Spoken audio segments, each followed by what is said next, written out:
Bismillahirrahmanirrahim. Assalamualaikum warahmatullahi wabarakatuh. Sobat Zakat, ketemu lagi dalam acara Tausiah Kebahagiaan Ramadan bersama dengan Rumah Zakat. Hari ini saya pengen ngajak sobat-sobat semuanya untuk merenungkan satu kisah kecil yang insya Allah menjadi inspirasi banget. Kisah tentang taubatnya seorang laki-laki di zaman Nabi SAW.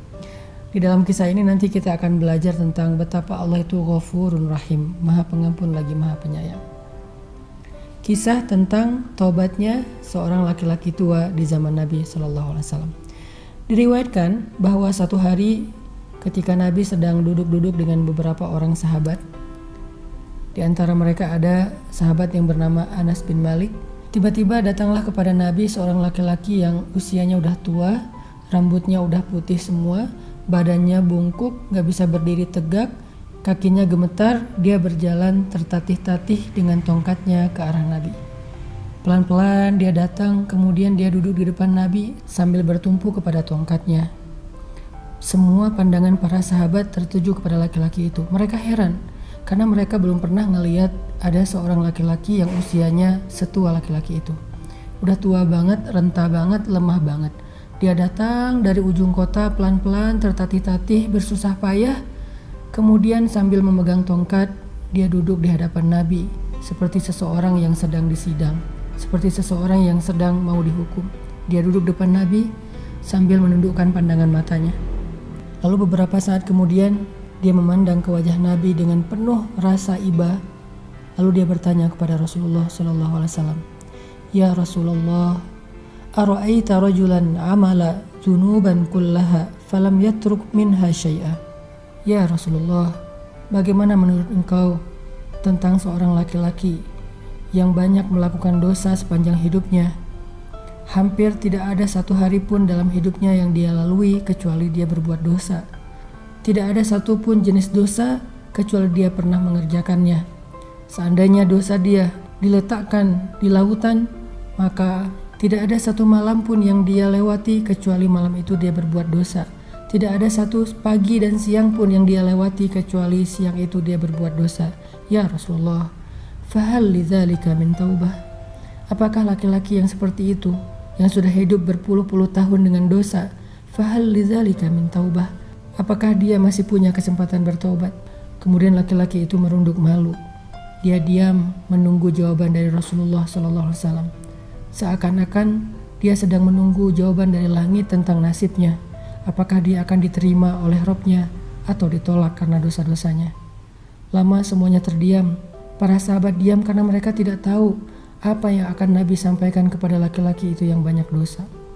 Rasulullah mencoba memandang laki-laki itu ke dalam jiwanya, mencoba untuk memahami penyesalan yang begitu luar biasa di hatinya, mencoba untuk mengerti ketulusannya. Sedangkan Nabi SAW tahu betul Allah pernah berfirman, "Wa rahmati wasi'at kulla syai'," dan rahmatku meliputi segala sesuatu, tidak ada pengecualian. Kemudian tiba-tiba Nabi tersenyum kepada laki-laki itu dan bertanya, "Hal aslamta? Apakah kamu sudah masuk Islam?" Laki-laki itu kaget kemudian menjawab, Naam, ya, saya sudah masuk Islam."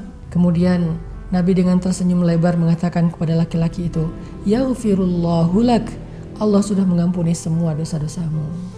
Kemudian laki-laki itu kaget dan kemudian dia bangkit seolah-olah dia seorang anak muda yang gagah. Lalu dia memandang kepada Nabi dengan penuh rasa penasaran dan berteriak, "Ya Rasulullah, wa ghadarati wa fajarati." Ya Rasulullah, bagaimana dengan dosa-dosa saya? Bagaimana dengan maksiat-maksiat yang saya lakukan? Bagaimana dengan masa lalu saya yang hitam kelam? Nabi SAW sambil tersenyum mengatakan, "Wa ghadaratuk wa fajaratuk." Dan begitu juga dengan dosa-dosamu. Walaupun engkau banyak dosa, banyak kedurhakaan, Allah yaghfirullahu lak, Allah sudah mengampuni semua dosa-dosamu. Anas bin Malik mengatakan, setelah mendengar jawaban dari Nabi, laki-laki itu berpaling ke arah kami dengan wajah yang penuh sukacita, yang sangat bahagia. Kemudian dia berteriak, "Allahu Akbar, Allahu Akbar, Allahu Akbar." Sambil dia berlari keluar masjid, dia terus bertakbir, "Allahu Akbar, Allahu Akbar." Anas bin Malik mengatakan, kami masih mendengar suara takbir laki-laki itu sampai dia hilang dari pandangan kami. Sobat zakat yang dirahmati Allah Subhanahu wa taala. Bulan Ramadan adalah bulan penerimaan taubat. Orang-orang yang beriman ketika Allah pertemukan dengan bulan Ramadan, itu artinya Allah pengen hamba-hambanya menghabiskan 1 bulan penuh itu dengan taubat nasuha.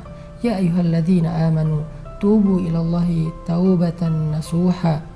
Sehingga ketika kita ingin bertaubat kepada Allah Subhanahu wa taala, ada 2 hal yang harus kita yakini saat kita beristighfar, saat kita minta ampun kepada Allah. Pertama, Allah Ghafurun Rahim. Allah Maha Pengampun lagi Maha Penyayang.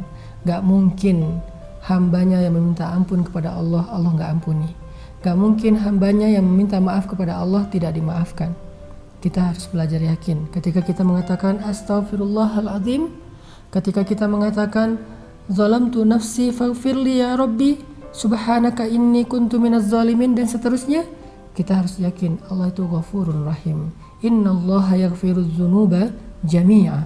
Gak ada dosa yang gak diampuni. Gak ada hamba yang bertaubat yang tidak diterima taubatnya.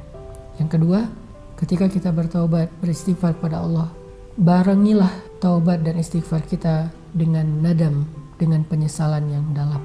Karena yang disebut dengan taubatan nasuha itu adalah taubat yang disertai dengan penyesalan yang dalam. Kita menyesal sampai ke tingkat kita benci terhadap dosa-dosa kita. Kalau kita belum menyesal dan membenci dosa-dosa kita di masa lalu, berarti taubat kita belum nasuha, belum benar, belum tulus, belum utuh, belum dalam di hati kita. Makanya pertama kita yakin Allah Maha Pengampun, gak ada dosa yang gak diampuni, gak ada hamba yang bertaubat yang ditolak. Yang kedua, kita belajar menyesali dan membenci dosa-dosa kita di masa lalu. Ayyakraha ayyauda ilal kufri kama yakrahu ayyuqdhafa finnar. Dia benci kembali kepada dosa-dosa dan kekufuran seperti dia benci untuk dilemparkan ke dalam api neraka. Mudah-mudahan malam-malam Ramadan, layalir Ramadan bisa menjadi layalit taubah, malam-malam taubat. Maka yuk kita sama-sama memperbanyak istighfar sepanjang bulan Ramadan, banyak-banyak minta ampun kepada Allah di malam hari, di subuh hari, di siang hari, menjelang berbuka puasa. Innahu huwal ghafurur rahim. Allah Maha Pengampun lagi Maha Penyayang. Barakallahu fikum.